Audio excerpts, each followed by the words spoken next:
అందరికీ నమస్కారం అండి. ఈరోజు గురువారం, విశ్వావసనామ సంవత్సరం, దక్షిణాయనం, శరదృతువు, కార్తీక మాసం, బహుళపక్షమి, పాడ్యమి తిథి సాయంత్రం 4:54 వరకు ఉన్నది. నక్షత్రం భరణి నక్షత్రం.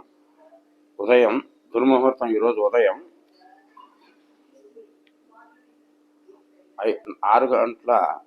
9:52 నుంచి 10:40 వరకు, తిరిగి మధ్యాహ్నం 2:28 నుంచి 3:30 వరకు, తిరిగి రాత్రి 7:18 నుంచి 9:21 వరకు ఉంది.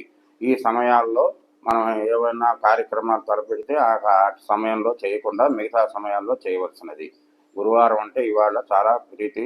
షిరిడి సాయిబాబాకి చాలా మంచి రోజు. మరియు రాఘవేంద్ర స్వామి కూడా తలుచుకున్నా ఇంకా మంచిది. కాబట్టి మీరందరూ కూడా ఈ విధంగా పాటిస్తారు నియమాలని అనుకుంటూ సెలవు తీసుకుంటున్నాను. నమస్కారం.